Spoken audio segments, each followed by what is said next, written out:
A medida que las clases mercantiles surgieron en la Baja Edad Media, los funerales se convirtieron en exhibiciones públicas de riqueza. No solo el acto del entierro en sí, sino también la difusión de una muerte a toda la comunidad. Los hombres que recorrían las calles tocando campanas y anunciando un fallecimiento eran conocidos como los pregoneros de los muertos. Toquen por sus muertos.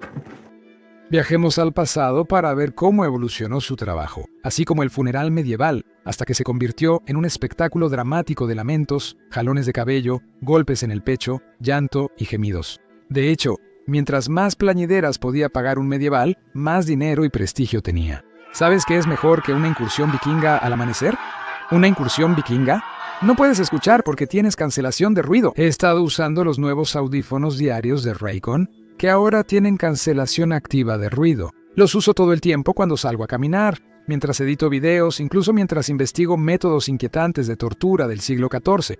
Pero, ¿sabes qué no es tortura? Escuchar melodías encantadoras en mis Raycon. Con 8 horas de uso y estuche de 32 horas, duran más que la mayoría de los monarcas medievales. La cancelación activa de ruido es realmente impresionante. Bloquea todo. El tráfico, las conversaciones, el sonido de cuando reviso estadísticas de la peste a las 2 de la mañana, cuando necesito estar atento a mi entorno, cómo evitar una estampida de repartidores en bicicleta, activo el modo de conciencia. También tienen 3 perfiles de sonido personalizados. El sonido puro es excelente para podcasts y audiolibros. El modo equilibrado ofrece calidez y profundidad para la mayoría de la música, mientras que el modo bajos hace que la batería suene potente. El ajuste es excelente en estos audífonos.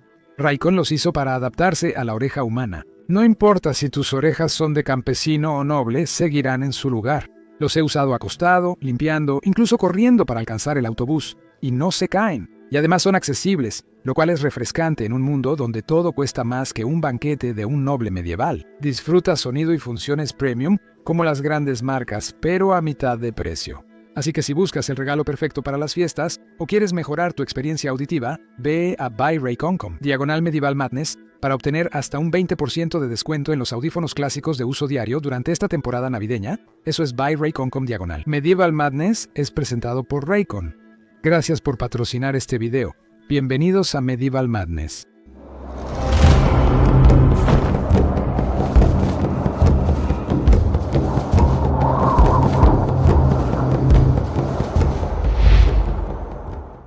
La voluntad hacia la muerte. En su libro La vida en una ciudad medieval, el historiador Joseph Gies explicó que, al igual que el matrimonio, había rituales que rodeaban el final de la vida. Para el comerciante adinerado, una de sus tareas clave antes de morir era redactar su testamento y última voluntad. En Europa, la omnipresente Iglesia sugería que decidir a dónde debía ir tu patrimonio después de la muerte se hiciera con mucha anticipación. Así, las donaciones se hacían rápido, para que el alma del difunto estuviera poco tiempo en el purgatorio. Aún así, muchos hombres avaros esperaban hasta el último momento para nombrar herederos.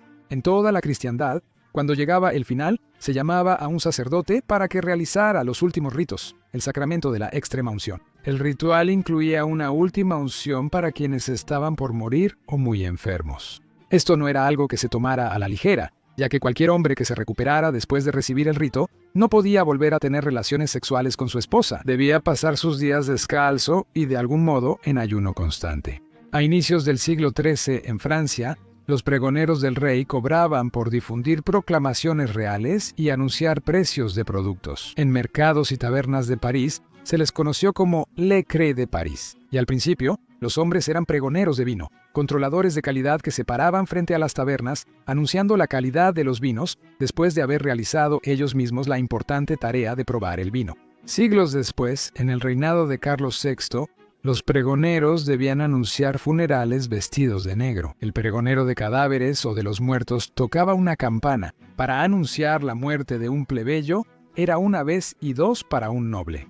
A veces, con el escudo de armas del difunto, el pregonero se detenía en cada esquina y gritaba el nombre, hora y lugar del funeral. Pedían a los transeúntes rezar por el alma del difunto. Los pregones de París, poema de 1265 de Guillaume de Villeneuve, dice lo siguiente: Cuando un hombre o una mujer ha muerto, escucharás al pregonero rezar por su alma mientras la campanita suena por las calles. La vocación de pregonero fue oficializada por el rey Felipe Augusto en 1220 quien permitió al comerciante parisino tener licencia para el pregón y la medición del vino. Etienne Belloux, uno de los primeros prebostes de París, escribió el Libro de los Oficios hacia 1268 en el reinado de Luis IX. Era una recopilación de regulaciones de profesiones en París, y en él los pregoneros estaban listados como quienes anunciaban tanto los precios del vino como los avisos de defunción. El pago que recibían a cambio de su servicio dependía del estatus del difunto. Cita por llorar el funeral del más grande y rico. Debían recibir 3 almas por cada persona de clase media y por los pobres,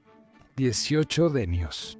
Tales pregoneros no eran exclusivos de Francia. En Europa, los campaneros avisaban sobre muertes, especialmente en zonas rurales, más que solo heraldos públicos. Su vestimenta, sonidos y palabras formaban parte del ritual funerario. La mayoría de ellos rentaba túnicas negras para la ocasión, tocaban sus campanas y llamaban a la gente a rezar.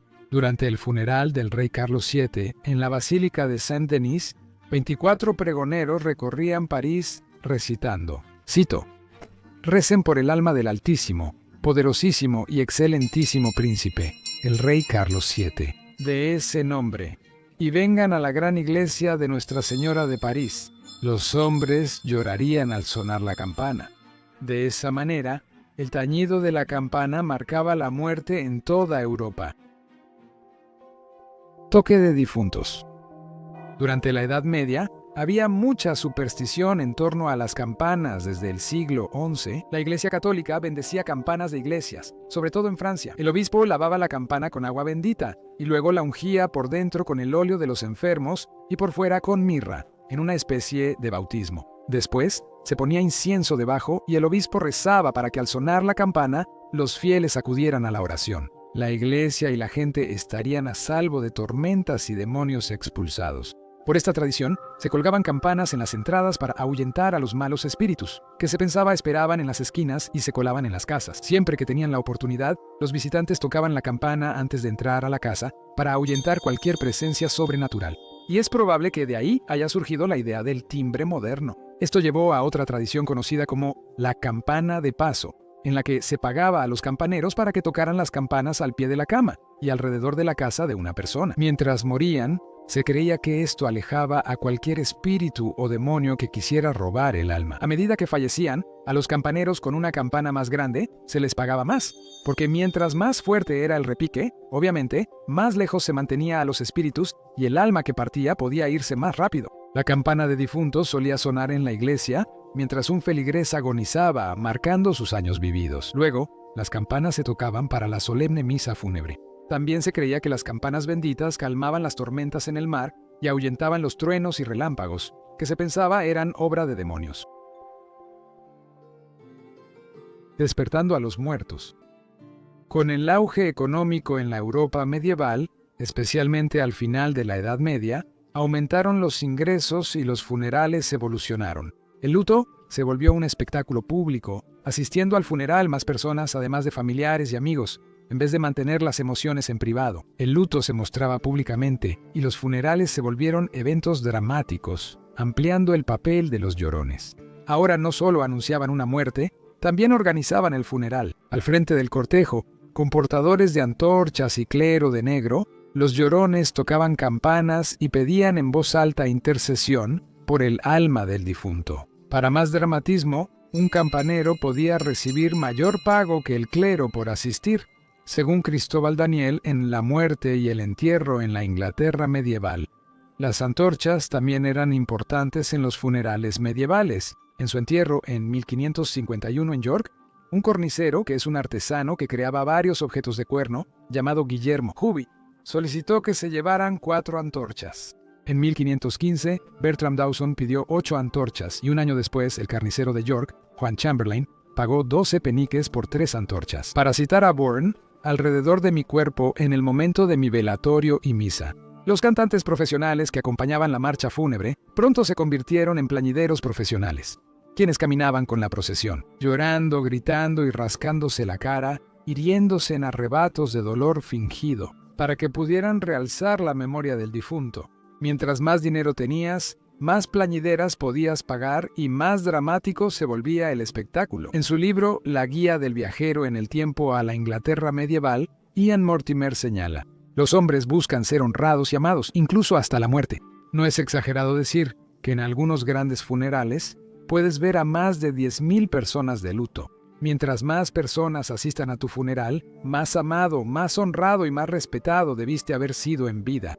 Por eso, los grandes hombres recompensan a los pobres por ir a sus funerales. Fin de la cita. Las oraciones de pobres, viudas y huérfanos se valoraban más que las de los ricos, aunque estos pagaran por ellas. Los mejores funerales tenían una procesión con las figuras más importantes del pueblo y la familia. Después los mendigos y ciegos, usando túnicas nuevas proporcionadas por la familia del difunto, también recibían pan, queso y posiblemente una moneda por su presencia, y oraciones al ser contratados regularmente para funerales. Algunos de los más pobres se mantenían vestidos y alimentados. Cuando Ricardo Gravesend, obispo de Londres, fue enterrado en 1303, un total de 31.968 personas pobres asistieron a la ceremonia.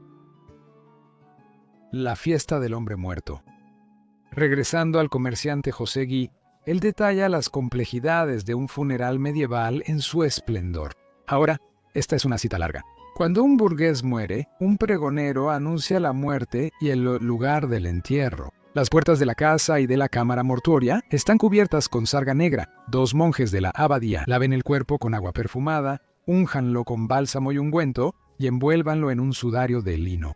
Después lo cosen en piel de ciervo y lo colocan en un ataúd de madera. El ataúd, cubierto con un paño negro, se coloca sobre un féretro hecho de 2 varas y travesaños de madera. Y llevado a la iglesia, acompañado por un cortejo de clérigos y dolientes vestidos de negro, la viuda y la familia hacen un lamento fuerte y visible. El féretro se detiene ante el presbiterio. Si el difunto es sacerdote, el cuerpo se pone en el presbiterio y se realiza el oficio fúnebre. El requiem, llamado así por la primera palabra de la antífona en latín, es una oración tradicional para los difuntos. Cuando termina la misa, el sacerdote se quita la casulla, su vestimenta, inciensa el cuerpo y lo rocía con agua bendita. Todos rezan el Padre Nuestro. Luego pronuncia las absoluciones, una serie de oraciones y antífonas, o cantos de perdón y liberación del juicio. Mientras el cortejo avanza hacia el cementerio de la iglesia, los monjes de la abadía abren el paso con cruces, libros sagrados y turíbulos o incensarios, y los dolientes siguen con velas. Son muchos, pues los pobres ganan limosnas llevando velas en funerales de ricos. Al llegar al entierro, el sacerdote hace la señal de la cruz sobre la tumba, la rocía con agua bendita y cava una zanja en forma de cruz. La verdadera excavación de la tumba se realiza entonces al compás de los salmos. El ataúd de madera se baja, se dice la última oración para el perdón, se rellena la tumba y se coloca una lápida plana. Quienes no pueden pagar un ataúd lo rentan y entierran los restos sin él. La procesión regresa a la iglesia, cantando los 7 salmos penitenciales del momento. La tumba se iluminará con velas y una lámpara funeraria.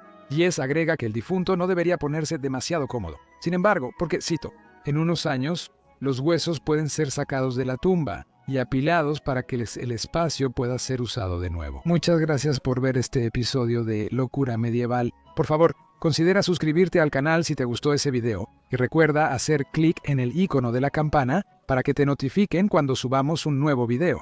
Gracias a todos, que tengan una gran semana.